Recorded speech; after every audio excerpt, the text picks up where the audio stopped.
Hi అందరికీ. ఈరోజు శ్రీరామనవమి శుభాకాంక్షలు అందరికీ. నేను ఇక్కడ ప్రసాదాలు ఎలా చేశానో ఒకసారి మీకు చూపిస్తాను. ముందుగా పానకం ఎలా చేశానో చూపిస్తాను. ఇక్కడ ఒక గిన్నె తీసుకొని అందులో మనకు కావలసినన్ని నీళ్లు వేసుకోవాలి. ఒక కప్పు బెల్లం తీసుకున్నాను. ఈ విధంగా దంచి పెట్టుకుంటే త్వరగా కరుగుతుంది.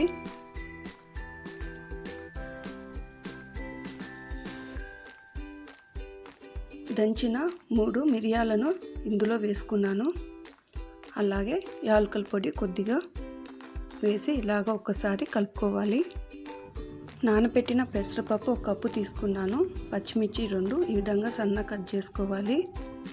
అలాగే పచ్చి కొబ్బరి తురుము 1/2 కప్పు తీసుకున్నాను.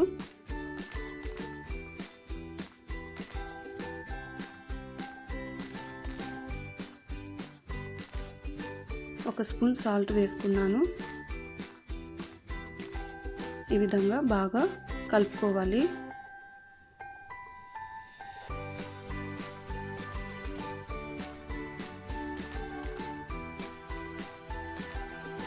ఇప్పుడు వడపప్పు అయిపోయింది. తర్వాత చలిమిడి ఎలా చేయాలో చూపిస్తాను. ఇక్కడ 1 కప్పు బెల్లం తీసుకున్నాను. అందులో కొద్దిగా నీళ్ళు వేసి బాగా కరగనివ్వాలి.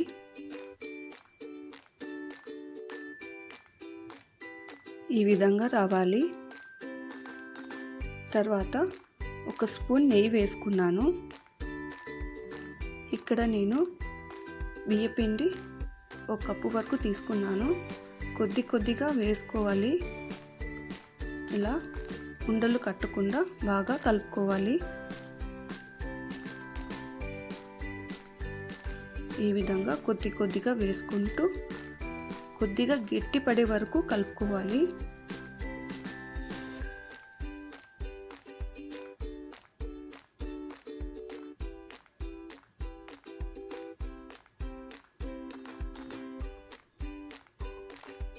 ఈ విధంగా కొద్దిగా గట్టి పడాలి.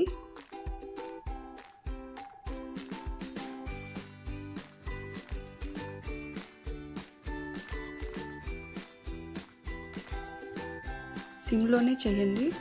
ఇక్కడ నేను పచ్చి కొబ్బరి అలాగే ముంత మామిడి పప్పుని నెయ్యిలో వేయించుకొని ఇందులో వేసుకున్నాను.